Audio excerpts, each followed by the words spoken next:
আসসালামু আলাইকুম ভিউয়ার্স, রেহেনা রান্নাঘরে আপনাদেরকে স্বাগতম। আশা করি দেশ ও প্রবাসে যায় যেখানে আছেন আল্লাহর রহমতে ভালো আছেন, সুস্থ আছেন।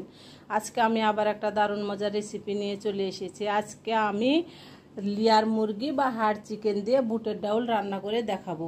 এখানে আমি লেয়ার মুরগি নিয়েছি প্রায় 3 পোয়া। মাংসগুলোকে আমি রেগুলার কাট করে কেটে নিয়েছি, বড়ও না ছোটও না, এটা রেগুলার কাট।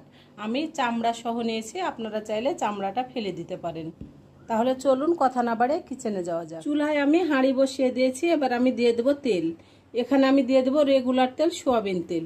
আমি 1 কাপ। আমি এবার দিয়ে দেবো গরম মশলা। এখানে একটা তেজপাতাকে আমি অর্ধেক করে ছিঁড়ে নিয়েছি। এখানে 15-16টা গোলমরিচ আছে, 2 টুকরা দারুচিনি, 5টা লং, 4টা সাদা এলাচ। আমি গরম মশলাগুলো দিয়ে দিলাম। আমি দিয়ে দেবো পেঁয়াজ কুচি। এখানে 1 কাপ পেঁয়াজ কুচি আছে, আমি পেঁয়াজ কুচি দিয়ে দিলাম। আমি এবার পেঁয়াজটাকে ব্রাউন কালার করে ভেজে নিয়ে ফিরে আসছি। পেঁয়াজটা আমার ব্রাউন কালার হয়ে গেছে। এবার আমি দিয়ে দেবো আদা রসুন। এখানে আমি দিয়ে দিলাম আদা বাটা 1 চামচ, রসুন বাটা 1 চামচ। আমি এবার দিয়ে দেবো লবণ। লবণটা দিলে মশলাটা ছিটকিবে না। আমি এখানে দিয়ে দেবো হলুদের গুঁড়া 1/2 চামচ, মরিচের গুঁড়া 1/2 চামচ, ধনিয়ার গুঁড়া 1 চামচ, জিরার গুঁড়া 1/2 চামচ। আমি গুঁড়া মশলাগুলো দিয়ে দিলাম। আমি গুঁড়া মশলাগুলো দিয়ে দিয়েছি। এবার আমি দিয়ে দেবো অল্প করে পানি, গুঁড়া মশলাগুলো যেন পুড়ে না যায়। আমি এবার গুঁড়া মশলাগুলো 3 থেকে 4 মিনিট আমি ভালো করে কষিয়ে নিয়ে আমি একেবারে ফিরে আসছি। গুঁড়া মশলাটা দেওয়ার পরে অবশ্যই 3 থেকে 4 মিনিট ভালো করে কষিয়ে নেওয়ার চেষ্টা করবেন। আপনি যতই তেল দেন, মশলা দেন, আপনি যদি মশলা না কষান তাহলে আপনার তরকারিতে কোনো স্বাদ আসবে না। মশলাটাকে আমি ভালো করে 3 থেকে 4 মিনিট কষিয়ে নিয়েছি। দেখুন আমার তেলটা উপরে ভেসে চলে এসেছে। আমি এবার দিয়ে দেবো মাংস। আমি দিয়ে দিলাম মাংস, কেটে ধুয়ে পরিষ্কার করে রাখা মাংস। আমি এবার ভালো করে নেড়ে চেড়ে আমি ঢাকনা দিয়ে ঢেকে মাংসটাকে আমি 10 মিনিট কষিয়ে নিয়ে ফিরে আসছি। সরি, আমি বুটের ডাউলটা দেওয়ার সময় আমার ক্যামেরাটা অফ হয়ে গেছিলো, আমি খেয়াল করিনি। আমি এখানে 3 পোয়া মাংসের সঙ্গে আমি 250 গ্রাম বুটের ডাউল ব্যবহার করলাম। আমি ডাউলটাকে 2 ঘন্টা ভিজিয়ে রেখে পরিষ্কার করে ধুয়ে আমি ডাউলটা আমি দিয়ে দিয়েছি। ডাউলটা ভিজিয়ে রাখলে কি হয়, ডাউলটা খুব তাড়াতাড়ি সিদ্ধ হয়ে যায়। এবার আমি ভালো করে ডাউলটাকে নেড়ে চেড়ে প্রায় আমি 5 মিনিট আমি কষে নিব। আমি আর ঢাকনা দিয়ে ঢাকবো না। আমি 5 মিনিট আমি এমনি কষে নিয়ে আমি ফিরে আসছি। ডাউল দেওয়ার পরে আমি ভালো করে 5 মিনিট আমি কষিয়ে নিয়েছি। দেখুন আমার খুব সুন্দরভাবে কষানো হয়ে গেছে। এ মাংসটা খুবই শক্ত। আমি মাংসটাকে প্রেসার কুকারে আমি 4টা সিটি দিয়ে নেব। আমি এবার গ্যাসটা অফ করে দেব।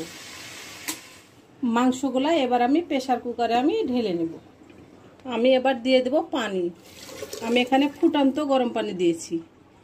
আপনারা মাংসটাতে অবশ্যই ফুটান্ত গরম পানি দিবেন, তাহলে মাংসটা খুব তাড়াতাড়ি সিদ্ধ হয়ে যাবে এবং মাংসটা খেতেও খুব মজা লাগবে। প্রেসার কুকারের মুখটা আমি লাগিয়ে দিয়েছি। এবার আমি গ্যাসটা অন করে দেব। এবার আমি 4 থেকে 5টা সিটি দিয়ে নেব। 4 থেকে 5টা সিটি দিয়ে নিয়ে আমি একেবারে ফিরে আসছি। আমি গ্যাসটা অফ করে দিলাম।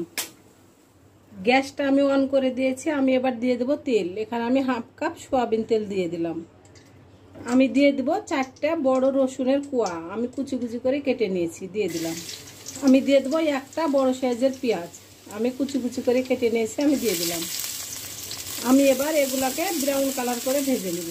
আমি ব্রাউন কালার করে ভেজে নিয়ে একেবারে আমি ফিরে আসছি। আপনাদের কাছে যদি শুকনা মরিচ থাকে তাহলে অবশ্যই 2টা শুকনা মরিচ দিয়ে দিবেন। আমার কাছে শুকনা মরিচ নাই, সেজন্য আমি শুকনা মরিচটা দিতে পারলাম না।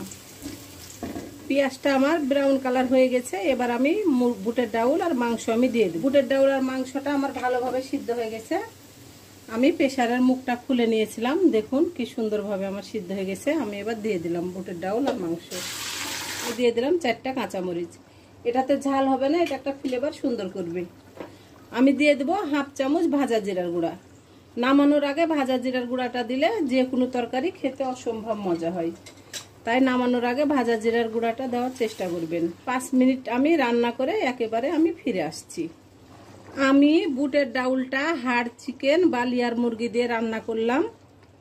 আপনারা যে কোনো মাংস দিয়ে রান্না করতে পারেন, গরুর মাংস, খাসির মাংস, ভেড়ার মাংস, মহিষের মাংস। আমার এটা হয়ে গেছে, আমি আর এটা ঝোল মারবো না। আপনারা যদি এর থেকে ঝোল মারতে চান তাহলে আপনারা আর একটু ঝোলটা মেরে নেবেন। আমি এবার গ্যাসটা অফ করে আমি এবার উঠিয়ে নিব। আমি এ পাতিলে উঠিয়ে নিলাম। হয়ে গেছে আমার পরিবেশন করা। আশা করি আমার রেসিপিটা অবশ্যই ভালো লাগবে। যদি ভালো লাগে তাহলে আমার চ্যানেলটিতে লাইক কমেন্ট শেয়ার করতে ভুলবেন না। বেশি বেশি করে সাবস্ক্রাইব করার অনুরোধ রইল। তাহলে আজকের মতো এখানে বিদায়। আবার অন্য কোনো রেসিপি নিয়ে আসবো। সবাই ভালো থাকবেন। আল্লাহ হাফেজ।